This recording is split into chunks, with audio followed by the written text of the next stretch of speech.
Worried AI will take over the world, or worse? Have no fear. That is not happening. In part thanks to some of the 5 relatively new initiatives impacting the use of AI in the business world today. We'll discuss each of these in a little detail. These various initiatives are not about restricting the use of AI, but rather setting up some guide rails that ensure civilization doesn't go off the tracks in its quest to make the most of AI.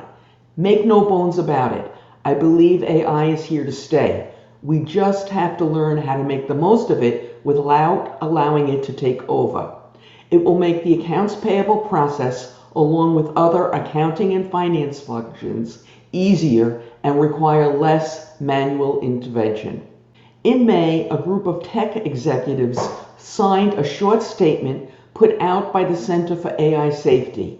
That statement said, "Mitigating the risks of extinction from AI should be a global priority along with other societal scale risks such as pandemics and nuclear war." That was it. The signatories were many, including some of the biggest names in the tech space, many of which you would recognize, along with a good number of scientists. While there are many positive things that can come out of AI, the statement above shows that not all are positive. We thought that it would be appropriate that we bring you up to date on some of the initiatives related to AI that might impact your lives and your professional operations. Some of these are governmental and others are led by industry. As I've mentioned, we've got 5 such initiatives, but we've lumped a few company initiatives together in the 5th one, so you might say more. So let's just dive in and get started about these. Initiative number 1. As those of you who may have read the new Walter Isaacson biography on Elon Musk are aware, he is not happy with the way some of the existing AI options are being developed. He therefore went about developing his own. He has announced a rival to ChatGPT and Bard and a variety of other AI initiatives. Unsurprisingly, he calls it XAI. It will have the advantage, he believes, of having access to the archive of tweets posted on X, the service formerly known as Twitter. As you might imagine, there are many who do not see this as a real plus. What do you think? Let us know in the comments below. It will also have access to the Tesla trove of data, much of it related to the development of driverless cars, etc. This, I suspect, will be a real plus for that initiative, and it is data that no one else really has. Now, the bot on the XAI website is called Grok, G-R-O-K. The site explains. Grok is an AI modeled after the Hitchhiker's Guide to the Galaxy, so intended to answer almost anything and far harder even suggest what questions to ask. Grok is designed to answer questions with a bit of wit and has a rebellious streak at once, so please don't use it if you hate humor. The site goes on to say, at XAI, we want to create AI tools that assist humanity in its quest for understanding and knowledge. By creating and improving Grok, they aim to, 1, gather feedback and ensure they are building AI tools that maximally benefit humanity, and 2, empower research and innovation. Now, we could talk a lot more about this initiative, but we want to address several others in this talk. So for now, that's all about Grok, but just for now. Please let us know in the comments if you want to hear more about it as it evolves. Initiative number 2. This was an executive order on safe, secure, and trustworthy artificial intelligence. On October 30th, President Biden issued a landmark executive order to ensure that America leads the way in seizing the promise and managing the risks of artificial intelligence. The executive order establishes new standards for AI safety and security, protects Americans' privacy, advances equity and civil rights, stands up for consumers and workers, promotes innovation and competition, advances American leadership around the world, and more. That's what it says on the website.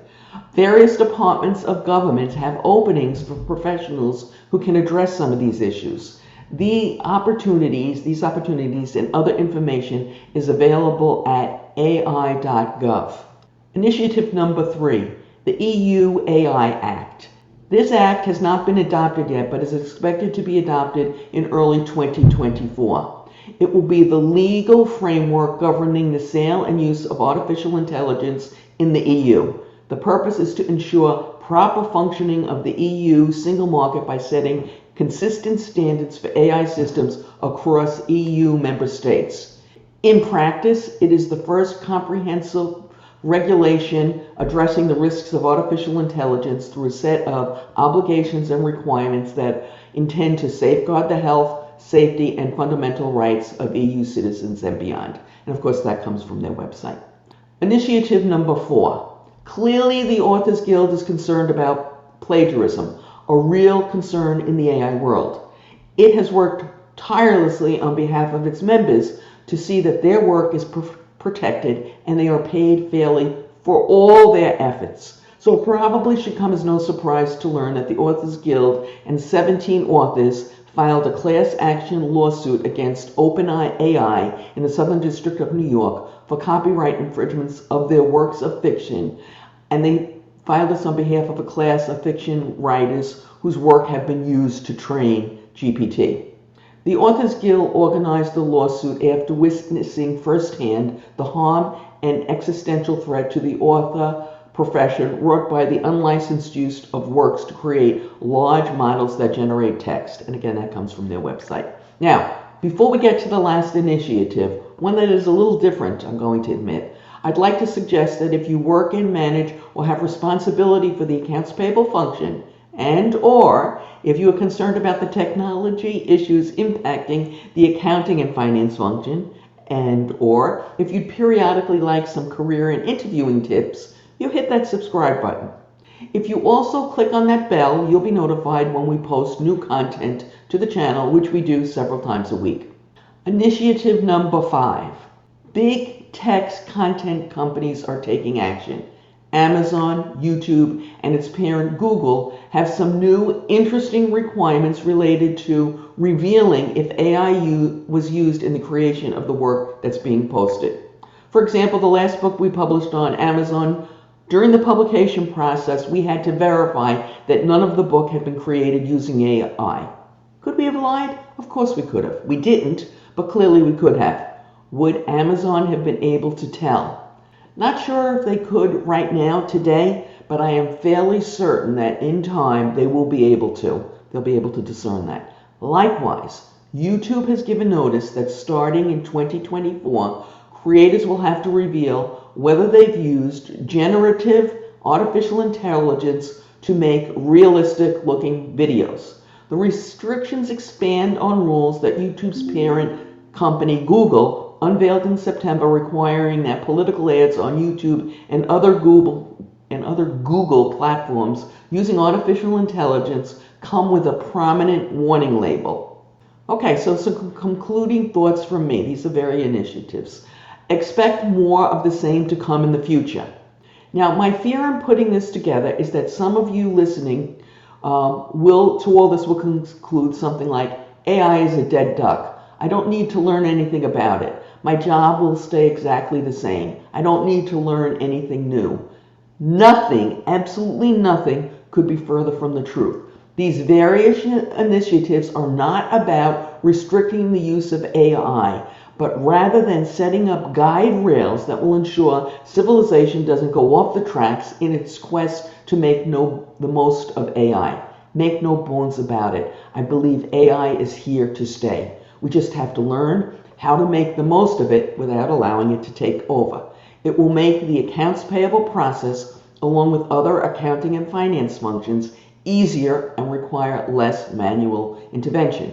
This means staff will be freed up to work on more value-add issues. I believe one of the biggest areas that will require additional attention is the area of benchmarking metrics and data analytics.